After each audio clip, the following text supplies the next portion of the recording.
Alright folks, this is big. The biggest public school funding boost in Queensland's history. We are talking $2.8 billion. But wait, here's the kicker. It's not just a handout. This cash injection comes with strings attached, and not everyone's happy about it. Some reckon it's about time. Others say it's just another political stunt. So, is this the game changer our schools have been crying out for, or is it just another empty promise? Stick around. We are diving deep into it all. Before we crack on, do us a solid, smash that like button, subscribe if you haven't already, and chuck your thoughts in the comments below. And if you're sick to death of the political circus, check out our ALBO Says Relax t-shirt, only $23 for the next 48 hours. Links in the description. Right, let's dive in.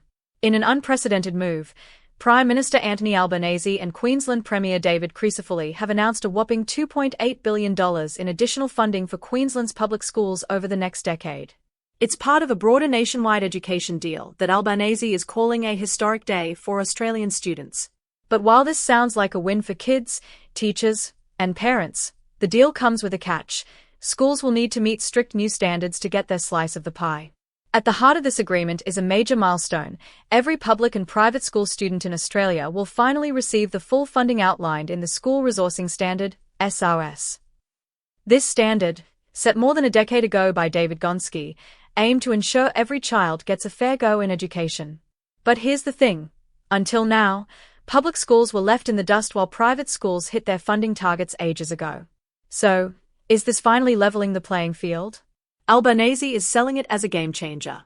He says public education changes lives and that this investment will open the doors of opportunity for young Australians.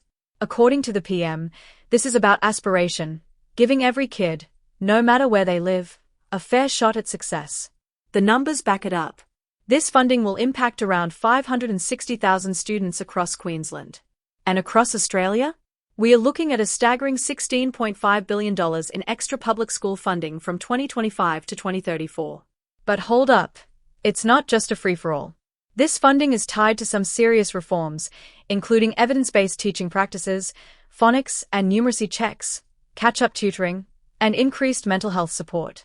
While some educators welcome these measures, others worry this is just another way for the government to control how teachers teach.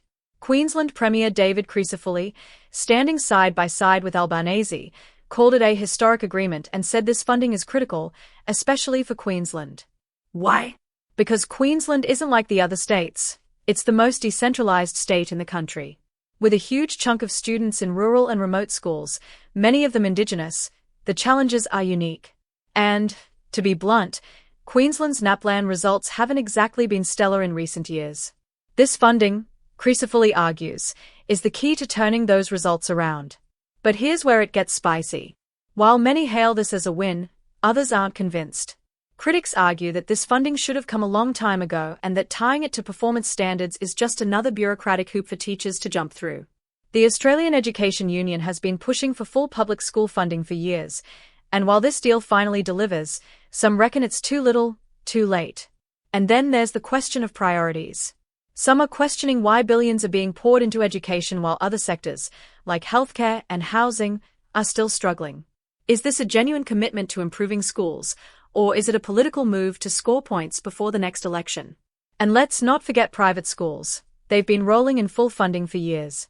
So why did public schools have to wait this long? For Queensland's public schools, this deal is a massive opportunity. More funding means better resources, better trained teachers, and more support for students who are struggling. But the real challenge will be ensuring that the money actually makes a difference where it matters most, in classrooms. Crisafulli says this is about long-term change, not just a cash boost. This is a 10-year deal, he said, stressing that the funding will go towards real, measurable improvements. He's adamant that Queensland students, whether they are in Brisbane or the most remote parts of the state, deserve the best shot at a quality education. But it's clear that the government will be watching closely to make sure schools meet the new standards. So, what's the verdict? Is this a long overdue win for Queensland's public schools, or just another political announcement with a flashy price tag? One thing's for sure. This deal is shaking things up, and the impact will be felt for years to come. Let us know what you think in the comments. Is this the breakthrough Aussie schools needed, or is it all just smoke and mirrors? And don't forget, if you want to support independent news that keeps politicians honest, chuck us a like, subscribe, and hit that notification bell. Cheers for watching, legends. Catch you in the next one.